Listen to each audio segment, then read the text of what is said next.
Hello বন্ধুরা, আমার বিড়ালে টেনে ধরে তুললাম কারণ সে সারা রাত ধরে ঘুম পড়ে। এখনও যদি ঘুম পড়ে দেখে তো জেলাস ফিল হয়, কারণ আমার ঠিক মতো ঘুম হয় না রাত্রেবেলা ওর যন্ত্রণায়। আবার হেডফোন নিয়ে এখন খেলাও করতেছে, দেখেন কি মতো। তাড়াতাড়ি করে ঘুম থেকে উঠে পড়লাম। ঘুম থেকে উঠে একটু বিড়ালের ঘুম থেকে উঠে আদর করা শুরু করে দিলাম। তারপরে দ্রুত কয়েকটা বন রুটি তাওয়ার উপর দিয়ে গরম করা শুরু করে দিলাম, কারণ বাইরে যেতে হবে, অনেক দেরি হয়ে গেছে।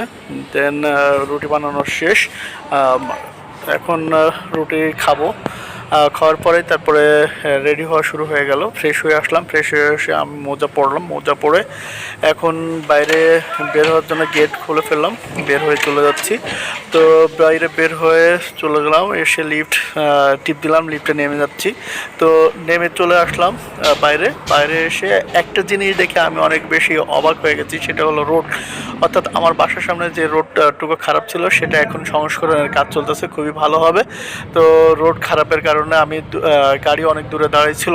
তো আমি যাদের সাথে কাজ করি তাদের সাথে গাড়িতে উঠে অলরেডি রওনা দিয়ে দিলাম। আমার বাসাটা রানওয়ে এয়ারপোর্টের পিছনের সাইডে, যার জন্য বাসা থেকে বের হলে প্রতিদিন প্লেন দেখা হয়। দেখেন প্লেন দেখার জন্য কত মানুষ এখানে জড়ো হয়। আর এখানে মজার বিষয়, প্লেন দেখতে আসলে পরে আপনারা বিভিন্ন রকম খাবার দাবার খাইতে পারবেন। তো বন্ধুরা, একটা মজার বিষয় না, এটাই বাস্তব। তো তারপরে আমি গাড়িতে উঠে চলে গেলাম। আর এখন উত্তরা সেক্টরের মধ্যে ঢুকে গেছি, অর্থাৎ এটা হলো জসীমউদ্দিনের বাইপাস রোড। রোডটা এত ক্লিন। এই দেখেন হলো পিজা মামা, পিজা লাভার। সে মুড়ি খাওয়ার জন্য চলে আসছে। আমাদের পিজা খাওয়াই আর সে এখন মুড়ি খাচ্ছে।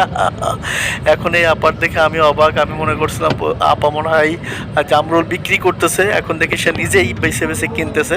এখন আমি ঢাকার রোডে চলে আসছি। দেখেন মানে জসীমউদ্দিনের রোডটা দেখে তো আমি সেই মুগ্ধ, কারণ এত ক্লিন, এত পরিষ্কার রোড ঢাকা শহরে হয়ে যাচ্ছে, সেটা কল্পনার বাইরে। আর এই ভিউটা দেখে আরও বেশি অবাক, কারণ মনে হচ্ছে এটা বাংলাদেশ না, এটা বাইরের কোনো কান্ট্রির দেশ।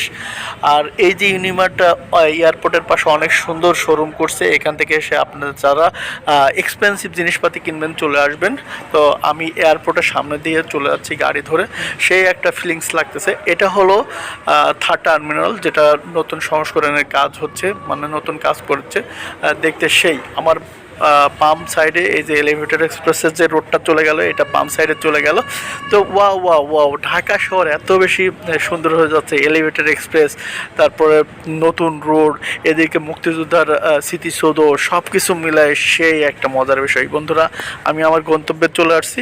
এখন আমি নেমে যাব, কারণ আমার যেখানে কাজ আমার সেখানে যেতে হবে। আমাকে নামাই দিয়ে ভাইয়ারা চলে যাচ্ছে, অর্থাৎ আমি তাদের সাথে কাজ করতে চলে যাচ্ছে। তো আমি কাজ শেষ করে একটা দোকানে ঢুকে পড়ে এসে দেখি যে অনেক মাছ ফুটফুটি করে ছোট ছোট পুকুরের মতো খেলা করতেছে। আমি মনে করলাম কি রে বাবা, এটা আবার কি।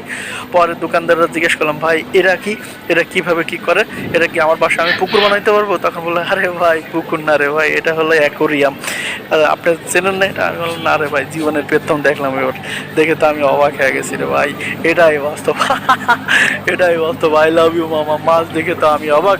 তো আমি এখন কি করবো দিশেহারা হয়ে নিজেই একটু মাছের সাথে ছবি উঠে নিলাম। তো আমার মাছের সাথে ছবি উঠলাম কারণ আমার খুব মনে ধরছে অ্যাকোরিয়াম। এত এত সুন্দর সুন্দর মাছ এর ভিতরে খেলা করতেছে, আর এদের সাথে আমি ছবি তুলবো না, এটা কি হয় নাকি? তাই আমি সুন্দর করে একটু ভিডিও করে নিলাম।